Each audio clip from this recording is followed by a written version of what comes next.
ইব্রাহিম নবীর বাপের নাম ছিল কি নাম গো? কথা বল। ইব্রাহিম নবীর বাপের নাম কি? হ্যাঁ, কিন্তু কোরআনে আছে। আমি এক্ষুনি তো নামটা বললাম, ওয়া ইজ ক্বালা ইব্রাহিমু লি আবিহি আযারা। কি নাম? আজর। এই আজরের জন্যে নবী ইব্রাহিম দোয়া চেয়েছিলেন, আল্লাহ আমি নবী, আমার বাপ যদি কিয়ামতের কঠিন হাসরে যদি হিসাব অন্তে যদি জাহান্নামে যায়, কিরম একটা খারাপ নবীর বাপ জাহান্নামে যাবে, আল্লাহ তুমি আমার আব্বাকে ক্ষমা করে দাও। দ্বিতীয়বার ফের দোয়া চাইলেন, আল্লাহ বলে এই তৃতীয়বার যদি তোর বাপের জন্য একবার মুখ ফসকে দোয়া চেয়ে ফেলিস, তাহলে তোকে নবীর খাতা থেকে নাম কেটে বাদ দিয়ে দেবো, তোর নবুয়াতটাই শেষ করে দেবো। আর আমার নবীর আব্বা আম্মা, নবীর পৃথিবীতে আগমনের আগে নবীর আব্বা বিদায় হয়ে গেছে। মাত্র 6 বছর বয়স তখন নবীর আম্মা বিদায় হয়েছে। নবী নবুয়াত প্রাপ্ত হয়েছেন তখন 40 বছর বয়স। তাহলে কলেমা পড়ার সুযোগ পেয়েছে কি? কলেমা পড়ার সুযোগ পায়নি। এখন সবাই মিলে বলেন, নবীর বাপ মা জান্নাতি না জাহান্নামী? নবীর আব্বা আম্মা জান্নাতি না জাহান্নামী? কি করে হলো? কি করে হবে? কলেমা তো পড়েনি, মুসলমান তো হয়নি, ইমান তো নিয়ে আসেনি, তাহলে কি করে জান্নাতি হবে? কি এটা যুক্তি কি না? এই যুক্তি তো খণ্ডন করার জায়গা নেই, কাটার মতো সুযোগ আছে। কারণ সত্যিই তো নবীর বাপ মা দুজনে কেউ ইমান নিয়ে আসার মতো সুযোগ পায়নি। তো আমার আপনার মতো চারানার মৌলবি নয়। হযরতে মোল্লা আলী কারি রহমতুল্লাহ আলাইহির নাম শুনেছেন? বিখ্যাত একজন আল্লাহর ওলি। তো উনি একটা বই লিখেছেন নবীর বাপ মার বিরুদ্ধে, নবীর আব্বা আম্মার বিরোধিতা করে। যে ওনার আব্বা আম্মা কলেমা পড়ার সুযোগ পাননি, ইমান নিয়ে আসার সুযোগ পাননি, তো ওনাদের ব্যাপারে সামান্য হলেও একটু বিরোধিতা হয়েছে, বইটা লিখেছে। বইটা লেখার পরে রাতের বেলা শুয়ে আছে, স্বপ্নের মাধ্যমে দেখছে যে দুজন মাথার কাছে এসে দাঁড়িয়েছে। একজন আল্লাহর মালাইকা ফেরেশতা জিবরাইল আমিন, আর একজন আল্লাহর মালাইকা ফেরেশতা মিকাইল। দুজনা এসে একজন মাথার কাছে একজন পার কাছে দাঁড়িয়েছে। দাঁড়িয়ে একজন আরেকজনকে জিজ্ঞাসা করছে, নবীর বাপ মার বিরুদ্ধে যে বই লেখে তার সাক্ষী শাস্তি হওয়া দরকার। ইনি স্বপ্নের মাধ্যমে দেখছেন। একজন আরেকজনকে জিজ্ঞাসা করছে, নবীর বাপ মার বিরুদ্ধে যে বই লেখে তার কি শাস্তি হওয়া দরকার। তো আরেকজন বলছে যে নবীর বাপ আর মায়ের বিরুদ্ধে যে বই লেখে তার এই পাহাড় থেকে ফেলে দেওয়া দরকার। এই স্বপ্ন দেখতে দেখতেই ঘুম ভেঙে গেছে। ঘুম যখন ভাঙছে তখন দেখে পাহাড় থেকে পড়ে গা হাত পা ক্ষত বিক্ষত কাটাকুটি অবস্থায় বেহুঁশ হয়ে পড়ে আছে। রাখাল ছেলেরা ছাগল বকরি চড়াতে যায়, পাহাড়ের পাদদেশে উপুড় হয়ে পড়ে আছে, বেহুঁশ, হুঁশ নেই। ছেলেরা গিয়ে ভয়ে আতকে উঠেছে, উঠে তাড়াতাড়ি করে কাছে গিয়েছে, গিয়ে চিৎ করেছে, দেখে আরে এ তো আমাদের সেই ইমাম সাহেব, এরম অবস্থা কেন, এ কী অবস্থা? পানি টানি দিয়ে হুশ করেছে। কী ব্যাপার ইমাম সাহেব, আপনার অবস্থা এরকম? আল্লাহর ওলি হযরতে মোল্লা আলী কারি রহমতুল্লাহ আলাইহি বলেন, আমি রাখাল বালকগুলোকে বললাম, খোকারা আমার অবস্থার কথা তোমরা পরে জানবে, আগে আমায় নিয়ে চলো। হযরতে মোল্লা আলী কারি রহমতুল্লাহ আলাইহি সোজা পীরানে পীর দস্তগীর মাহবুবে সুবহানি কুতুবে রব্বানি শায়খ মহিউদ্দিন বড় পীর বাবা আব্দুল কাদের জিলানীর দরবারে রওনা হলেন। হযরতে মোল্লা আলী কারি বলেন, আমি নবীর আব্বা আর আম্মার বিরুদ্ধে বই লিখেছি। আমি স্বপ্ন দেখলাম দুজন এসে আমায় বলছে, আবার মায়ের বিরোধিতা করে যে তার শাস্তি কি হওয়া দরকার, আর একজন উত্তর দিচ্ছে পাহাড় থেকে ফেলে দেওয়া দরকার। ঘুম ভাঙার সাথে সাথে দেখি পাহাড় থেকে আমায় ফেলে দেওয়া হয়েছে। আমি পাহাড় থেকে পড়ে ক্ষতবিক্ষত অবস্থায়, বেহুশ অবস্থায়, অজ্ঞান অবস্থায় পড়েছিলাম। তাই আমি আপনার কাছে এসেছি তওবা ইস্তেগফার করে ওই আমার লেখা বইটাকে তৎক্ষণাৎ আমি পুড়িয়ে দিয়ে নতুন করে বায়াত হয়ে আমি আবার নতুন করে কলেমা পড়তে চাই। জোরে বলা যাবে না? আরো জোরে বলা যায় না? নবীর বাপ আর মার বিরুদ্ধে বই লিখলে যদি তার এই শাস্তি হয়, তো নবীর বিরোধিতা করলে কি হবে? এই নবীর বিরুদ্ধে সমালোচনা করলে কি হবে? নবী জিন্দা না মুর্দা? সকলে মিলে বলেন। কিন্তু আমাদেরই মতো মানুষ, আমাদেরই টুপি, আমাদের টুপি তো অনেক সময় ছোট ছোট হয়, তাদের আবার সেই এতটা করে গিলানো আছে। আমাদের জামা একদম পায়ের টাকনু পর্যন্ত হয়তো যায় না, একটু আধা ছোটো আছে, পায়ের টাকনু পর্যন্ত জামা, দেখলে মনে হবে আল্লাহর ফেরেশতা নেমে এসেছে। তারা ডাইরেক্ট বলছে আমার নবী জিন্দা নয়, নবী মুর্দা। নবীকে হায়াতুন নবী মানতে রাজি নয়। নবী যে হায়াতুন নবী, নবী যে জিন্দা নবী, এটা বিশ্বাস করে না, মানে না। একদল আছে তারা আমার নবীর মেরাজকে বিশ্বাসই করে না। নবীর মেরাজ হয়েছিল না হয়নি? এতক্ষণ তো মেরাজের ঘটনা শুনছিলেন আপনারা। হ্যাঁ, আমার ভাই বলছিল না, ফরজ ভাই মেরাজের আলোচনা করছিল। তো একদল আছে তারা নবীর মেরাজ বিশ্বাসই করে না। তারা কারা জানেন? ওই এক ভণ্ড আছে, মন্তাজুল না কি নাম, রাজমিস্ত্রির কাজ করত, এখন ভাইরাল হয়েছে, হয়ে বক্তা হয়েছে, ইলম কালাম তো নেই। ওদের ওই দলগুলো নবীর মেরাজ বিশ্বাস করে না। যদিও দলিল আদাল্লা দিয়ে ওদের বিশ্বাস করাতে যাওয়া হয়, তখন বলে ঠিক আছে মেরাজ মেনে নিলাম, তবে সশরীরে নয়, স্বপ্নের মাধ্যমে মেরাজ হয়েছে, সশরীরে নয়। আমাদের বিশ্বাস কি? নবীর মেরাজ স্বপ্নে হয়েছে না সশরীরে? জোরে বলেন, স্বপ্নে হয়েছে না সশরীরে?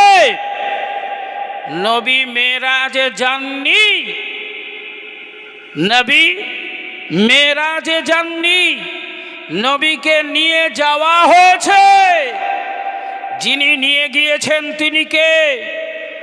জোরে বলেন কে? যিনি নিয়ে গিয়েছেন তিনি হলেন স্বয়ং আমার আল্লাহ। জোরে বলুন সুবহানাল্লাহ। জোরে বলা যাবে না? তো আমি মেরাজের ঘটনা আপনারা অনেক শুনেছেন, মেরাজের বিষয়ে অনেক শুনেছেন, আমি আপনাদেরকে ওই বিষয়ে আর অবগত করাবো না। নবীর মেরাজের বিষয়ে একটা ছোট্ট পয়েন্ট আপনাদেরকে, আমি কিন্তু আমরা আলোচনা সূচনা করিনি বলো, ছোট্ট একটা পয়েন্ট বলবো আপনাদের। রাসূল পাক বললেন, আমাকে যখন বাইতুল মুকাদ্দাসে নিয়ে যাওয়া হলো, বাইতুল মুকাদ্দাস কোনটা?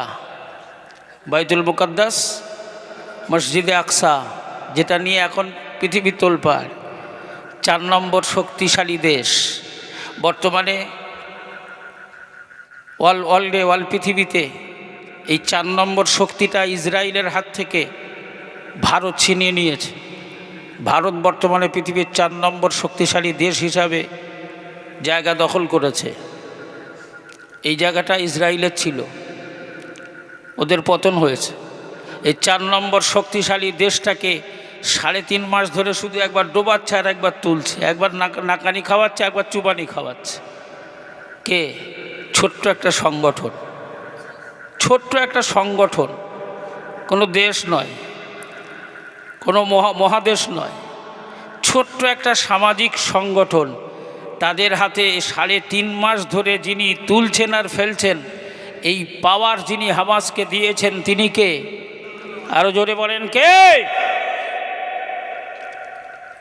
তো প্রিয় নবী বললেন, আমাকে যখন বাইতুল মুকাদ্দাসে নিয়ে যাওয়া হলো, যাওয়ার পথে আমি নবী আমার চামড়ার চোখ দিয়ে দেখেছি হজরতে নবী মুসা কলিমুল্লাহ তার কবরের পাশে দাঁড়িয়ে দাঁড়িয়ে নামাজ পড়ছিল। জোরে বলুন সুবহানাল্লাহ। কবরে নয়, কবরের পাশে, কবর থেকে উঠে কবরের পাশে দাঁড়িয়ে দাঁড়িয়ে নামাজ পড়ছিল। আমি রাসূলুল্লাহ আমার চামড়ার চোখ দিয়ে দেখেছি। নবী মুসা কালিমুল্লাহর কবর একটা উপত্যকায়, যে উপত্যকাটার নাম হলো তিহ, বাংলায় যার উচ্চারণ হলো তয় দীর্ঘই হ, তিহ উপত্যকা। এই তিহ উপত্যকা বাইতুল মুকাদ্দাস থেকে খুব সামান্য দূরে। নবী মুসা কালিমুল্লাহ দোয়া চেয়েছিলেন, আল্লাহ আমি মুসা আমার কবরটা যেন বাইতুল মুকাদ্দাসের কাছাকাছি, বাইতুল মুকাদ্দাস থেকে ঢিল ছোড়া দূরত্বে আমার কবরটা হয়। আমার আল্লাহ মুসার দোয়া কবুল করেছিলেন। বাইতুল মুকাদ্দাসের সন্নিকটে তিহ নামক উপত্যকায় হজরতে নবী মুসা কালিমুল্লাহর সমাধিস্থল কবর। সেই কবরের পাশে দাঁড়িয়ে দাঁড়িয়ে মুসা নবী নামাজ পড়ছেন। আল্লাহর রসুল বললেন, আমি চামড়ার চোখ দিয়ে দেখেছি। জোরে বলুন সুবহানাল্লাহ। জোরে বলা যাবে না? হে সোনার মালিক, জওয়ান যুবকেরা, বাইতুল মুকাদ্দাসে আল্লাহর রসুলের পৌঁছানোর ব্যাপারে পৃথিবীর সমস্ত মুফাসসিরিনে কেরামেরা ঐক্যমত পোষণ করেছেন।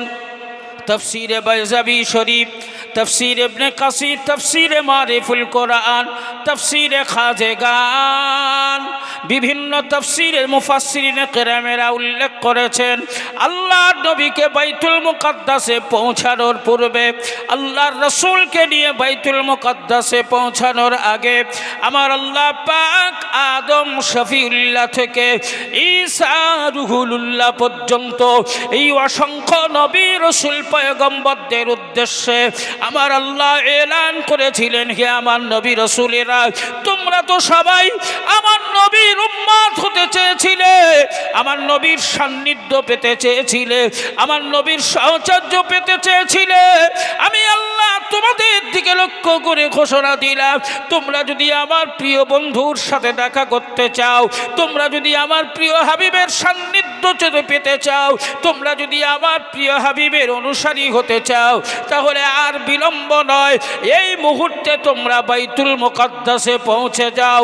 আমার প্রিয় বন্ধু বাইতুল মুকাদ্দাসে আসার পথে পৃথিবীর সমস্ত মুফাসসিরিনে কেরামেরা লিখেছেন, আল্লাহর নবী বাইতুল মুকাদ্দাসে পৌঁছানোর আগে 1 লক্ষ কিংবা মতান্তরে 2,23,999 জন, এই যে মন গড়া সংখ্যা, এই সংখ্যার নবী রসুলদেরকে আমার নবীর সম্মান আর খাতিরে, আমার রসুলুল্লাহ তাজিমের ব্যাপারে সমস্ত নবীদেরকে আমার আল্লাহ বাইতুল মুকাদ্দাসে নবীর সম্মানে হাজির করিয়ে রেখেছিলেন। জোরে বলা যাবে না?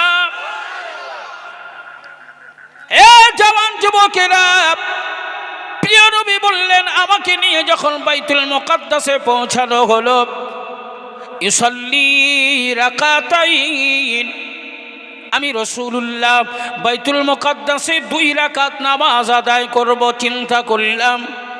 বাইতুল মুকাদ্দাসে যা পৌঁছানোর সাথে সাথে বাইতুল মুকাদ্দাসে সমস্ত নবীদের সঙ্গে আমি রসুল আমার দেখা হয়ে গেল।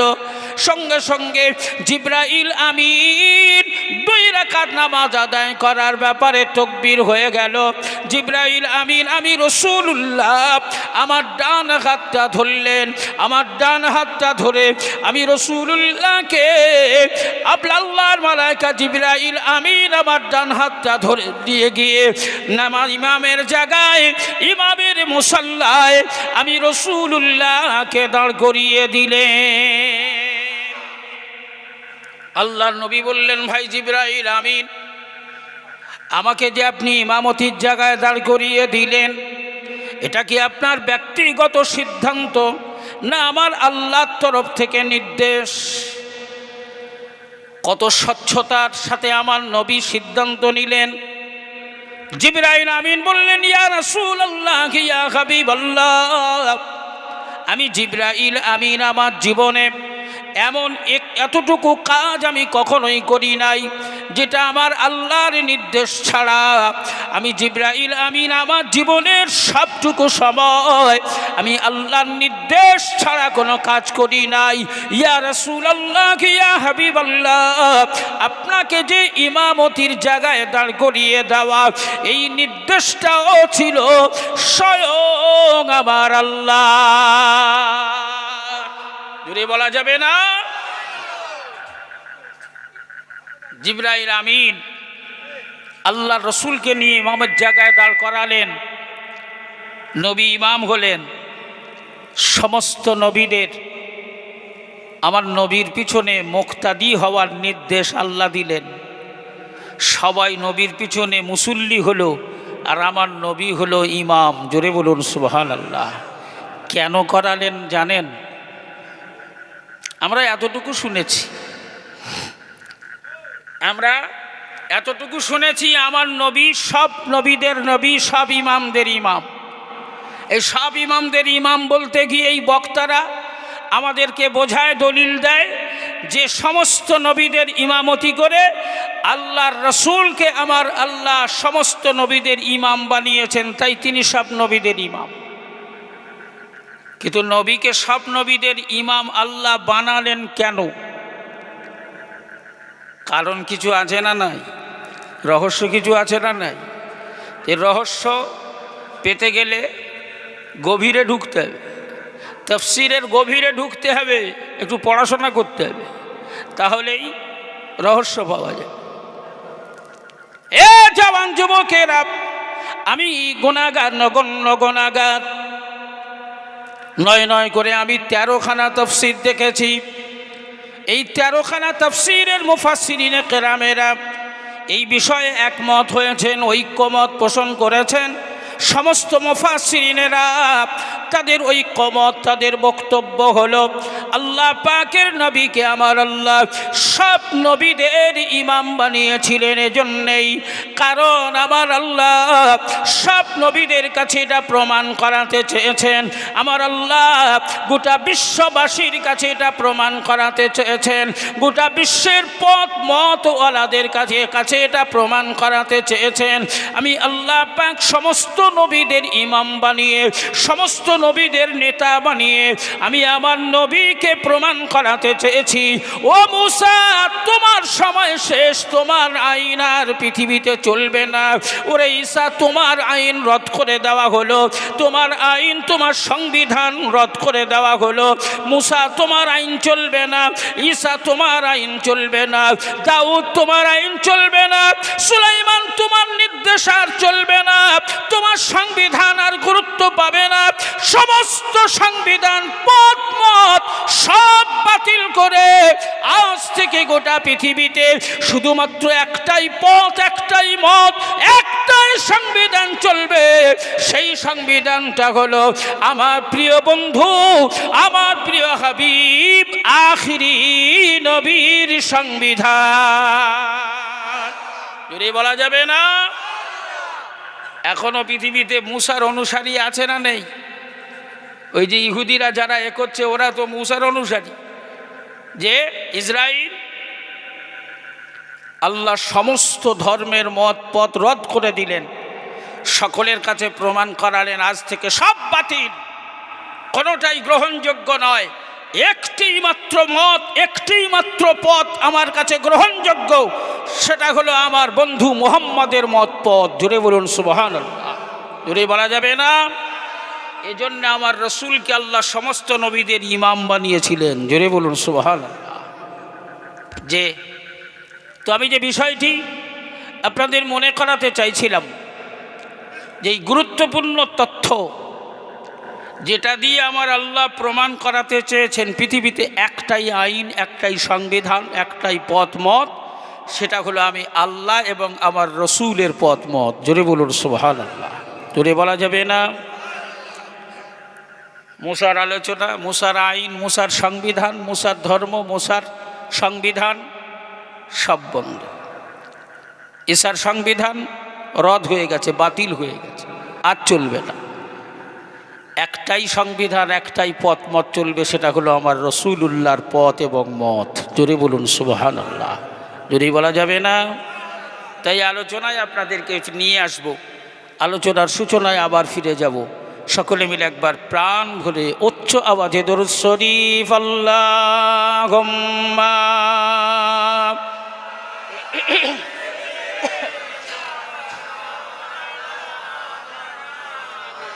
ওয়া আলা আলি সাইয়্যিদিনা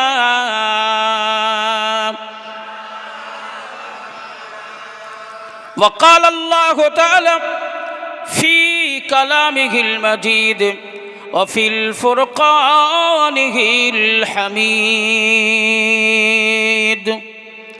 بسم الله الرحمن الرحيم قل هو الله أحد الله الصمد لم يلد ولم يولد ولم يكن له كفوا أحد وقال الله تعالى أيضا في آية أخرى بسم الله الرحمن الرحيم ما كان محمد أبا أحد من رجالكم ولكن رسول الله وخاتم النبيين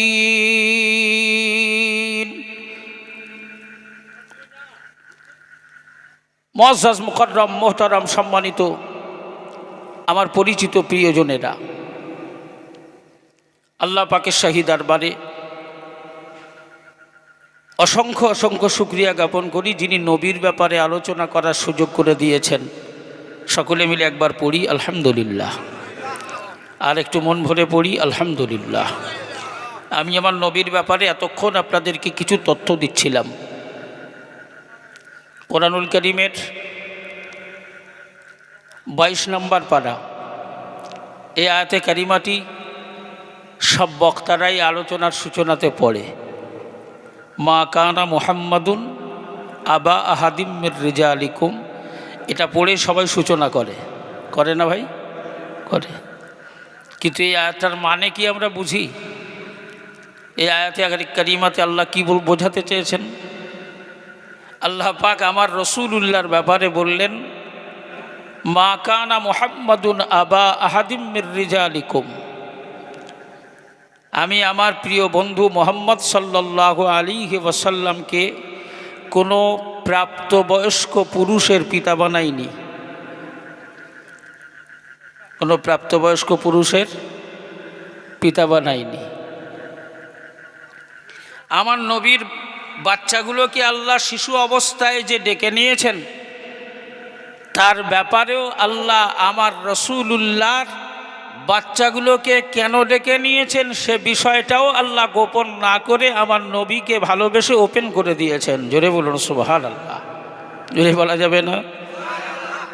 প্রাপ্তবয়স্ক কত বছর হলে হয় গো? এই বেটা ছেলে সাবালক হয় ক বছর বয়সে? কথা বলে না। আমি কিন্তু দুরকম শুনতে পাচ্ছি, আমার কান যদি সঠিক হয়, একটা শুনতে পাচ্ছি 12 আর একটা শুনতে পাচ্ছি 18। কোনটা ঠিক? কোনটা ঠিক সবাই মিলে বলো। 18। সেটা গল্প আছে না? যদি গাছের ডালে একটা পাখি বাসা বেঁধেছে, তো ওই বাসায় ডিম পেড়েছে, তো একজন গল্প করছে যে ওই বাসা থেকে ডিমটা যদি পানিতে পড়ে তাহলে কুমির হবে, আর যদি মাটিতে পড়ে তাহলে বাঘ হবে। তো তখন ওখানে এক বাঙালি ছিল, সে তখন বলছে যদি পানিতেও না পড়ে, যদি মাটিতেও না পড়ে তাহলে কি হবে? হ্যাঁ, তাহলে 12 আর 18 দুটোর মাঝখানে আর একটা সিদ্ধান্ত করা যাক নাকি? 12 টিকবে না, 18 টিকবে না, তাহলে মাঝখানে আসতে হবে কি? 12 আর 18-র মাঝখান কত? সবাই মিলে বলেন কত? 12 আর 18-র মাঝখান কত? আরে 12 আর 18-র মাঝখান কত? এদিকে 3, ওদিকে 3, 12, 6, 18 যদি মাঝখান করা যায় কত? 15। শরিয়াতের বিধান হলো বেটা ছেলে 15 বছর বয়সে সাবালক হয়। ক বছরে? 15 বছরে। মনে থাকবে, 15 বছর যদি বয়স হয়ে যায় তাহলে সে শরিয়াতের আইন অনুযায়ী সাবালক। কিন্তু আমাদের ভারতীয় আইনের ব্যাপারটা আলাদা। এখানে তো 18 টিকবে না, 18 তো মেয়েদের ব্যাপারে, ছেলেদের ব্যাপারে কত? 22। হ্যাঁ, এখন 22। তারপরে আমাদের গড় আয়ু মোটামুটি ওই 66-র মতো এসেছে, তো 3 ভাগের 1 ভাগ, 3 ভাগের 1 ভাগ। তো প্রাপ্তবয়স্ক মানেই মিনিমাম 15 হলে তবে প্রাপ্তবয়স্ক হয়। আল্লাহ রসুলের সব বাচ্চাগুলোকে আল্লাহ শিশু অবস্থায় ডেকে নিলেন, কাউকে প্রাপ্তবয়স্ক পর্যন্ত হায়াত দেননি আল্লাহ। তাই আমার আল্লাহ বললেন, মা কানা মুহাম্মাদুন আবা আহাদিম মির রিজালিকুম, আমি আমার প্রিয় বন্ধু মোহাম্মদ সাল্লাল্লাহু আলাইহি ওয়াসাল্লামকে কোনো প্রাপ্তবয়স্ক পুরুষের পিতা বানাইনি। কেন? তার অনেক কারণ। ওয়ালাকিন রাসূলুল্লাহি ওয়া খাতামান নবীন, আমার নবীকে আল্লাহ শেষ নবী, আখিরি নবী, খাতমে নবুওয়াত, নবীকে দিয়ে নবুওয়াতের দফতর, নবুওয়াতের সিরিয়াল আল্লাহ সমাপ্তি করেছেন। আমার নবী হলেন শেষ নবী। আমার নবীর পরে আর কোনো নবী পৃথিবীতে আসবে? সবাই মিলে বলেন, পৃথিবীতে আসবে? আসতে পারে? এ যাবৎ পর্যন্ত 28 জন এসছে। কজন? আরও 2 জন আসবে। রসুল বলেছেন, আমার ইন্তেকালের পরে আমার বাদে 30 জনা নবী দাবি করবে, মিথ্যা নবী দাবি করবে, কাজ্জাব মিথ্যুক নবী দাবি করবে 30 জন, কিয়ামতের আগ পর্যন্ত। তো 28 জন দাবি করা হয়ে গেছে, আর 2 জন এখনও বাকি আছে, তারা 2 জনের নবী বলে দাবি করবে। তার মধ্যে অন্যতম আমাদের ভারতবর্ষের একজন আছে, মির্জা গোলাম আহমদ কাদিয়ানি। এ নিজেকে নবী দাবি করেছে। হে জওয়ান যুবকেরা, ও সোনার মানিকেরাও, নবীর প্রেমিক পাগলেরা, আল্লাহ পাক কোরআনুল কারীমে প্রিয় নবীর ব্যাপারে, আমার রাসূলুল্লাহর জিন্দা হওয়ার ব্যাপারে, হায়াতুল মুরসালিন হওয়ার ব্যাপারে বুখারী শরীফে স্পষ্ট হাদিস শরীফ এসেছে। আমার রাসূলুল্লাহ সোনার জবানে, নূরের জবানে ঘোষণা দিয়েছিলেন। আমার রাসূলুল্লাহর পবিত্র নূরের জবান দিয়ে আল্লাহর রাসূল বলেছিলেন, ও আমার সাহাবায়ে কেরামেরা, ও আমার অনুসারী অনুরাগীরা, পৃথিবীর যে কোনো প্রান্ত থেকে তোমরা যদি আমায় ভালোবেসে থাকো, আমি রাসূলুল্লাহকে যদি বিশ্বাস করে থাকো, আমাকে যদি নেতা হিসাবে মান্যতা দিয়ে থাকো, আমাকে যদি আল্লাহর পয়গম্বর হিসাবে মেনে নিয়ে থাকো, তাহলে আমি রসুল বলছি, আমি নবীকে আমার আল্লাহ এমন নিয়ামত করে পাঠিয়েছেন, আমি আখিরি নবীকে আমার আল্লাহ বন্ধু হিসাবে এমন নিয়ামত করে তোমাদের জন্য পাঠিয়েছেন। আমি রসুলুল্লাহ হায়াতে জিন্দেগিতে থাকা অবস্থায়, আমি বেঁচে থাকা অবস্থায় আমি তোমাদের জন্য যেমন লাভ, আমি রসুলুল্লাহর ইন্তেকালের পরেও, আমি রসুলুল্লাহর মরণের পরেও আমার আল্লাহ আমি নবীকে তোমাদের জন্য ঠিক তেমনই লাভ করে পাঠিয়েছে। বেঁচে থাকলে লাভ, এটা তো বোঝা গেল। মরে গেলে লাভ কিরাম করে? নবী বললেন, আমি বেঁচে থাকলেও যেমন, মরলেও লাখ টাকা, বাঁচলেও লাখ টাকা। হাতি মরলে কত? মরলেও লাখ, বাঁচলেও লাখ। আল্লাহ রসুল বললেন, আমি বেঁচে থাকলেও যা, মরে গেলেও তা। তো নবী নূরের জবানের এই ভাষাটা দিয়েই তো একটু ক্লিয়ার হওয়া যায় যে নবী হায়াতুন নবী, অতএব নবীর মরা বাঁচা আমাদের কাছে সবই সমান। বেঁচে থাকা অবস্থায় যেমন পাওয়ারফুল, ইন্তেকালের পরেও নবী তেমন পাওয়ারফুল। জোরে বলুন সুবহানাল্লাহ। হে জওয়ান যুবকেরা, ও নবী দিবস পালনকারীরা, ও পশ্চিম সোনাখালীর যুব সমাজ, ও আমার মা বোন বেটি বৌমারা, প্রিয় নবী হাবিবুল্লাহ জানিয়েছিলেন, আল্লাহর রসুল যখন একথা বললেন, নবীর সাহাবায়ে কেরামেরা অবাক দৃষ্টিতে নবীর চেহারার দিকে তাকাতে লাগলেন। একজন সাহাবী ওই আলতো আলতো করে উঠে দাঁড়ালেন, আল্লাহর নবীর কদমের দিকে তাকালেন। ইয়া রাসূলুল্লাহ, ইয়া হাবিবাল্লাহ, আপনি বেঁচে থাকলে আমাদের জন্য লাভ, এটা তো আমরা দিনের আলোর মতো স্পষ্ট বুঝতে পারলাম। ইয়া রাসূলুল্লাহ, ইয়া হাবিবাল্লাহ, আজ আমি যে জায়গায় এসেছি, এই জায়গায় আসার পিছনে মূলত অবদান তো আপনারই। আমি তো জাহান্নামের কিনারায় পৌঁছে গিয়েছিলাম, জাহান্নামের গর্তে আমি তো পড়েই গিয়েছিলাম। সেইখান থেকে আপনি ছিলেন বলেই, আপনাকে পেয়েছিলাম বলেই আজ আমি উঠে আসতে পেরেছি। আমি তো আজ জাহান্নামের কিনারায় পৌঁছে গিয়েছিলাম। পৃথিবীর এহেন কোনো খারাপ কাজ ছিল না যা আমি করি নাই।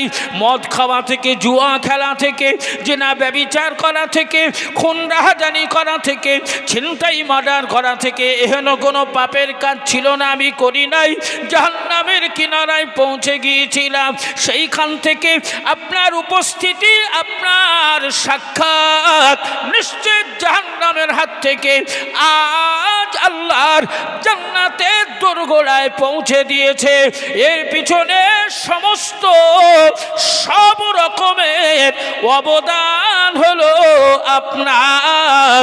ইয়া রাসূলুল্লাহ, ইয়া হাবিবাল্লাহ, এটা তো দিনের আলোর মতো পরিষ্কার, কিন্তু ইয়া রাসূলুল্লাহ, ইয়া হাবিবাল্লাহ, হুজুর আপনি ইন্তেকালের পরে, মরণের পরে, মরে যাওয়ার পরেও আমাদের জন্য আপনি লাভ বললেন, ওটা তো আমরা বুঝতে পারলাম না।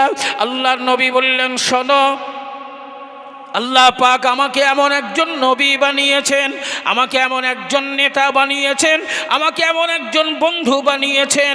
হে আমার সাহাবায়ে কেরামেরা, আমি রাসূলুল্লাহ আমার ইন্তেকালের পরে মদিনাতুল মুনাওয়ারায় আমি রাসূলুল্লাহ আমার রওজা মোবারকে দৈনন্দিন तमाम পৃথিবীর যত অনুসারী অনুরাগী আছে, আমি রাসূলুল্লাহ যত ভক্ত পাগল দেওয়ানা আছে, উম্মতে মুহাম্মাদি, কি মেয়ে ছেলে কি বেটা ছেলে, আমি রাসূলুল্লাহ কি যারা মেনে নিয়েছে, তাদের দৈনন্দিন জীবনের পঞ্জি, দৈনন্দিন আমল নামা, সকাল থেকে সন্ধ্যা, সন্ধ্যা থেকে সকাল, সারাটা দিন সারাটা রাত কে কি কাজ করেছে তার বায়োডাটা আমি রাসূলুল্লাহ আমার রওজা মোবারকে, আমি নবী আমার কাছে হাজির করা হয়।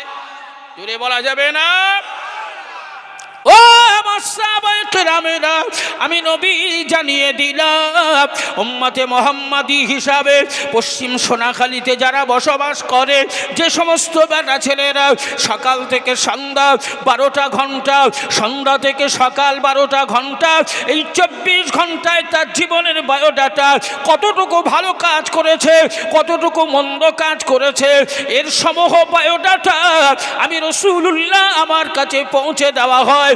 আমি নবী পাক আমার চামড়ার চোখ দিয়ে আমি যখন দেখি পশ্চিম সোনাখালীর অমুক ছেলেটা সারাদিন নেকির পরিবর্তে গুনার কাজ বেশি করেছে, অন্যায় বেশি করেছে, পাপের কাজ বেশি করেছে, আমি রাসূলুল্লাহ আমার অনুসারী, আমাকে মেনে নিয়েছে আমার উম্মত হিসাবে, ওই লোকটি যখন পাপের কাজ বেশি করে ফেলে, তার বায়োডাটা যখন আমার কাছে পৌঁছে যায়, আমি মদিনার জমিন থেকে রওজা মোবারক থেকে ওই লোকটির জন্য আল্লাহর শাহী দরবারে তার গুনাহ মাফের জন্য আমি নবী তওবা করে থাকি। আমি নবী তার জীবনের গুনাহ মাফের জন্য আমি রাসূলুল্লাহ তওবা ইস্তেগফার করে দোয়া চাই।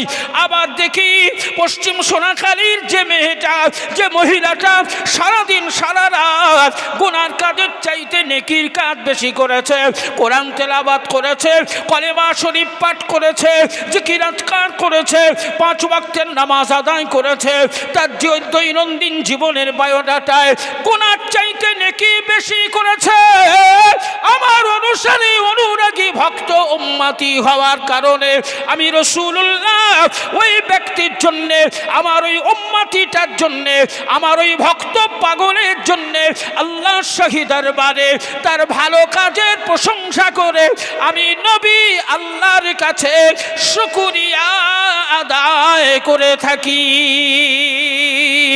আরো জোরে বলা যাবে না? এখন বলুন আমার নবী জিন্দা না মুর্দা? আরো জোরে বলেন, জিন্দা না মুর্দা? যারা মুর্দা বলে আমার নবীকে কটাক্ষ করে ওদের কি মুসলমান বলা যাবে? ওদের ইমানদার বলা যাবে? আমার নবী জিন্দা নবী, হায়াতুন নবী, এতে কোনো সন্দেহ নেই, সন্দেহের ঊর্ধ্বে। কারণ হায়াতুন নবীর ব্যাপারে অসংখ্য দলিল আর প্রমাণ স্বয়ং আল্লাহ আমাদের কাছে আমার নবীর ব্যাপারে দিয়েছেন। জোরে বলুন সুবহানাল্লাহ। একটা ছোট্ট তথ্য, কষ্ট হচ্ছে না তো? অসুবিধা হচ্ছে? কারণ আমি ঘরের ছেলে, তো ঘরের মানুষ, তাই আপনাদেরকে কষ্ট দেওয়ার আমার মোটেও ইচ্ছে নেই। বাপ বেটায়, চাচা ভাইবো, ভাই ভাই মিলে আলোচনা করেই সমাপ্তি করতে পারলেই আল্লাহর কাছে হাজার শুকরিয়া, অসংখ্য শুকরিয়া। যদি অসুবিধা আর কষ্ট না হয় তাহলে আর অল্প একটুখানি সময় আগানো যাবে? আমরা কি আর একটু সময় দিতে পারবো ইনশাল্লাহ? এখন এই অনুষ্ঠান, এই নবীর ব্যাপারে নবী দিবস করে আমরা সবাই খুশি না বেজার? সবাই খুশি? সকলে খুশি তো নাকি? ঠিক বোঝা গেল না, খুশিটা ঠিক মতো বলা হলো না। একটু সবাই মিলে বলো তো বাবা, আমরা সবাই নবী দিবস করে খুশি? আল্লাহ কবুল করে নিক, সকলে বলেন আমিন, জোরে বলেন আমিন। এখন নবী দিবস 15ই মাঘ, আর গ্রামের বাৎসরিক জলসা 14ই ফাল্গুন, তাহলে আর 29 দিন। এখন এই নবী দিবস করার ফলে গ্রামের 14ই ফাল্গুন জলসাতে আবার অসুবিধা হবে না তো? ওই জলসার বিরোধিতা করবে না তো? আমি ছেলেদেরকে বলছিলাম, খবরদার, এটাও গ্রামের ঐতিহ্য, ওটাও গ্রামের ঐতিহ্য। এই গ্রামের সুনাম এবং দুর্নাম দুটোর মধ্যেই তোমরা সবাই জড়িত। সুনাম হলে তোমাদের সুনাম, দুর্নাম হলে তোমাদের দুর্নাম। এ নিয়ে খবরদার যেন কোনো রকমের কথাবার্তা না আলোচনা হয়। সবাই ঝাঁপিয়ে পড়ে যেমন করে জলসা করতে, ঠিক সেইভাবে পূর্ণ সহযোগিতা করে সবাই জলসায় সামিল হবে। আমার কানে যেন এই আওয়াজ না যায় যে এই নবী দিবস করার ফলে জলসায় কোনো রকম ঘাটতি হয়েছে। আমি প্রকাশ্যে কথাটা মাইকে বললাম, আপনাদের ছেলেদেরকে ক্লিয়ার বলেছি, খবরদার গ্রামে কোনো রকম অশান্তি না হয়। কারণ গ্রাম আমাদের সবার, আমরা সবাই প্রতিবেশী। দিনের শেষে প্রতিবেশী, এটা মনে রাখতে হবে। 4 আনার নেকি কামাই করতে পারবো না, 12 আনার গোনা কামাই করে বসে থাকবো, এটা যেন খবরদার না হয়, এটা যেন খবরদার না হয়। বাবাজি, ভালো কাজে সবসময় দেখবেন একটু বিরোধিতা হয়, কি ঠিক কিনা? ভালো কাজে একটু বিরোধিতা হয়। আপনি খুব ভালো করে লক্ষ্য করবেন, আপনি হয়তো জীবনে একটু খারাপই ছিলেন, খারাপ থেকে একটু ভালো হওয়ার চেষ্টা করছেন, একটু নামাজ পড়ার চেষ্টা করছেন, মসজিদে যাতায়াত করছেন,